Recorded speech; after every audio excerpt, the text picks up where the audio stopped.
Hello and welcome to Overdrive. I'm Shireen Bhan. As you can see, we do have a power pack show lined up for you, starting with the new Hyundai Verna. Now, this is not just a case of a mere facelift. The Hyundai Verna has gone quite literally from being an ugly duckling to a beautiful swan. From its earlier version of being dull but a very sensible buy, the Hyundai Verna is now seriously desirable. Sandeep gets up close with the new Hyundai Verna. Over the past couple of years, there's been a bit of a design revolution brewing at Hyundai. Long known for making great value cars that didn't exactly set your heart aflutter as far as styling was concerned, the company has been working hard on developing its new design language, what the engineers at Hyundai call fluidic sculpture. We saw the first signs of that in the new i20, and then of course later in the latest edition of the i10 facelift. But now they've gone the whole hog with a car that, let's be honest, did need a good shot of styling Botox. And the result is the new Verna.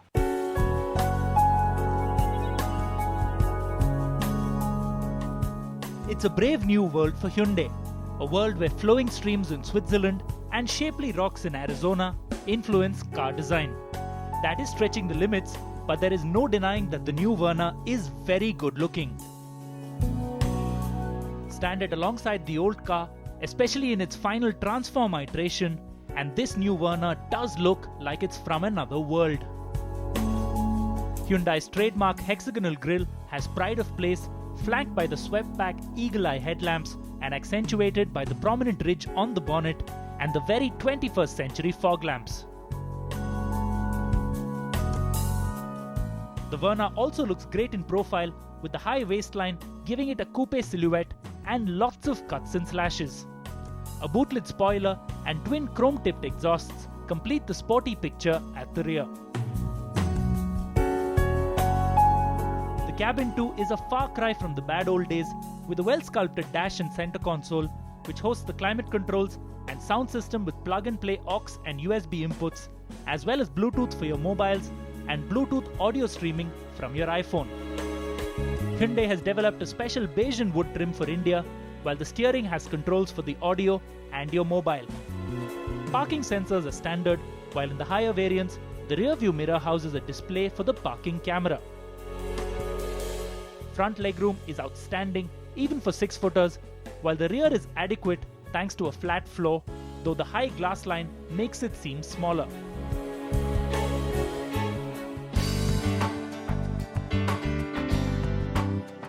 Not content with completely revamping the styling, Hyundai has also completely overhauled the Verna's engine lineup, now offering a class-leading 4 engine options, 2 petrols and 2 diesels. Now before we set off on this drive, we were assigned cars at random. So the car that I'm going to be spending the bulk of my time in is this top-of-the-line 1.6-litre automatic petrol. The engine produces 123 PS of power, which is class-leading, and has Hyundai's variable valve timing system, what they call VT-VT. It's mated in this case to a 4-speed automatic gearbox, which allows you to shift gears manually by tapping the lever forward and back. First impressions? Well, if you're an enthusiastic driver, then perhaps you shouldn't pick this automatic. In the city, its natural environment, it goes about its business with a minimum of fuss. It's completely hassle-free to drive. But when you're out on the highway and you want to get up and go a little bit, that's when this 4-speed gearbox, which has been tuned for fuel efficiency, is a little bit slow and doesn't really do justice to the power and torque of this superb engine like the manual gearbox does. On to the other engines. The entry-level 1.4-litre engine produces 107 PS of power and will be available with a 5-speed manual gearbox.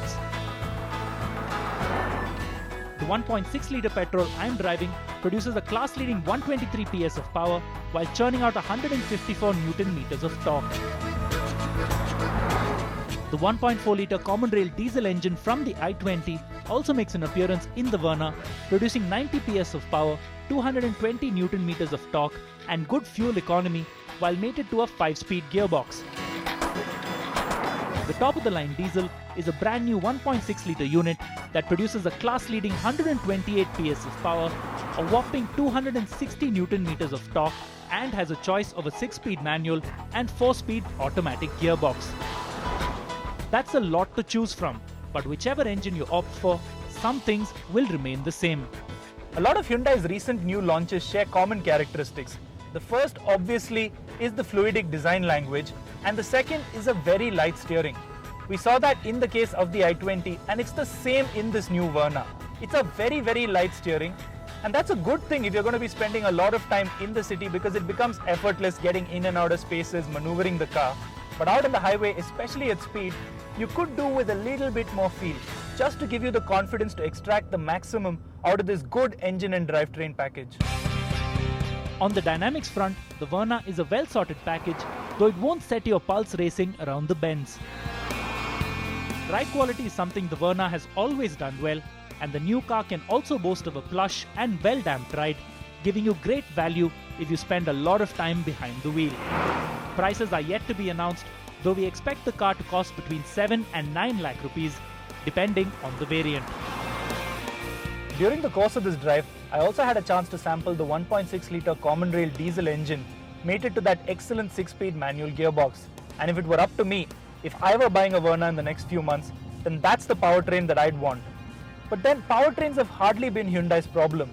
Even the last generation Verna had an excellent diesel engine and was a good value for money proposition. Wisely, Hyundai has chosen to augment both those USPs by bringing in a new generation of engines and adding even more features to provide better value. They've also addressed the most critical issue, the styling. This is a proper, extremely stylish 21st century car. And now the only thing left is the price.